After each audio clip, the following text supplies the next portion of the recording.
वो मध्य प्रदेश के एक छोटे से गांव में पैदा हुआ। पापा की एक छोटी सी इलेक्ट्रीशियन की शॉप थी, लेकिन उसके पापा के काम में और पढ़ाई में कभी मन ही नहीं लगता था। वो कुछ बड़ा करना चाहता था, इसके लिए वो मुंबई शिफ्ट हो गया। लेकिन 8 साल तक स्ट्रगल करने के बाद जब उसके हाथ में कुछ नहीं लगा तो वापस गांव आ गया। लेकिन उसने सोचा कि क्यों ना एक बार और कोशिश की जाए। इसके लिए वो वापस मुंबई आया और मोटिवेशनल रैप सॉन्ग्स लिखने शुरू किए। उसने अपना पहला रैप सॉन्ग लूजर नाम से 2016 में जैसे ही यूट्यूब पे अपलोड किया, वो रातों रात वायरल हो गया। वो एक ऐसा रैपर था जिसने कभी भी अपना सॉन्ग किसी भी बड़ी म्यूजिकल कंपनी को नहीं बेचा और हमेशा अपना सॉन्ग यूट्यूब के अपने चैनल पे अपलोड किया। फिर अकेला हुआ तो पता लगा मेरा हिम्मत ही मेरा असली साथी है, और इस लड़ाई को लड़ने के लिए मेरा खुद का साथ ही मेरे लिए काफी है। एक आवाज बोलती थी खत्म नहीं हुआ बे, पिक्चर अभी बाकी है। हर कुत्ते का दिन आता है साले, फिर तो तू एक छोटा हाथी है। बंदे का नाम है डीनो जेम्स। गाइस, छोटे से गांव से निकले इस रैपर के लिए एक हार्ट तो बनता है। पिकासो के एक पेंटिंग एग्जीबिशन में एक महिला पिकासो के पास आकर एक पेपर और पेन देकर कहती है कि पिकासो, मैं आपकी बहुत बड़ी फैन हूं, क्या आप मेरे लिए कुछ ड्रॉ करेंगे? पिकासो ने 30 सेकंड लगा के एक बहुत ही वंडरफुल सी पेंटिंग ड्रॉ करके उसको दी। उसके बाद वो थैंक यू कह के वहां से जब जाने लगी तो पिकासो ने पीछे से आवाज लगाते हुए कहा कि एक्सक्यूज मी लेडी, इस पेंटिंग की कीमत $1 मिलियन है और आपको पे करनी पड़ेगी। तो उस महिला ने जवाब दिया कि क्या बात कर रहे हो पिकासो, आपने सिर्फ 30 सेकंड लिए और आप $1 मिलियन मांग रहे हो?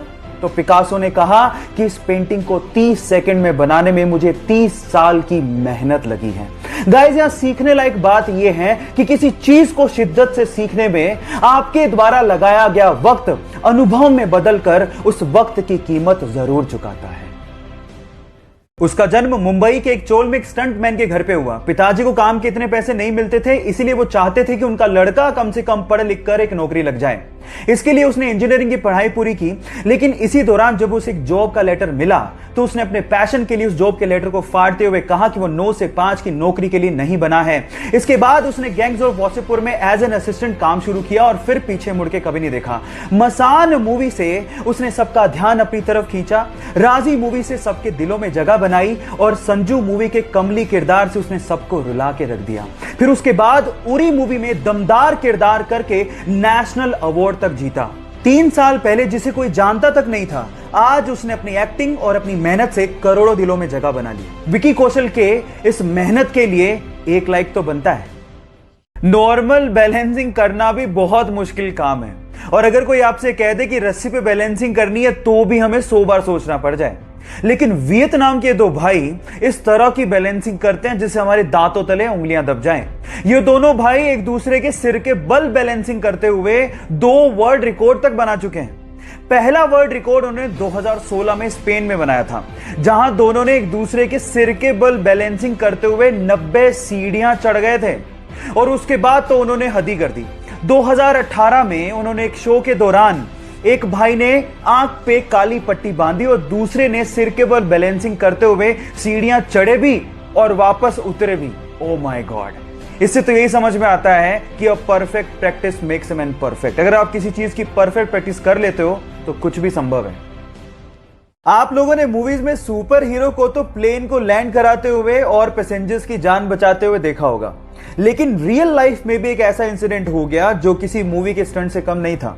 यह बात है 2014 की, जब एक पैसेंजर प्लेन को लैंड करना था, लेकिन जैसे ही पायलट ने टायर्स को खोला तो आगे वाला टायर ढंग से खुला ही नहीं।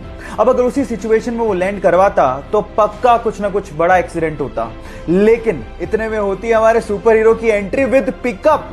वो एक जीप लेके आता है और आगे के टायर को करवाता है लैंड अपनी जीप में और फिर प्लेन ढंग से लैंड होता है।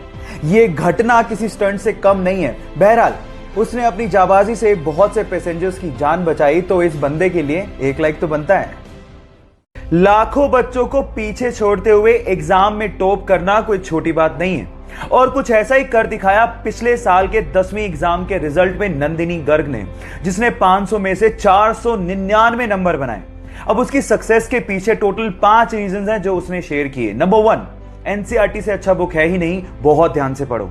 नंबर 2, 5 से 6 घंटे का रेगुलर स्टडी जरूर करो और जो नॉन प्रोडक्टिव काम है उन्हें छोड़ दो। नंबर 3, रिवीजन सबसे इंपॉर्टेंट है, यही है सक्सेस का असली मंत्र।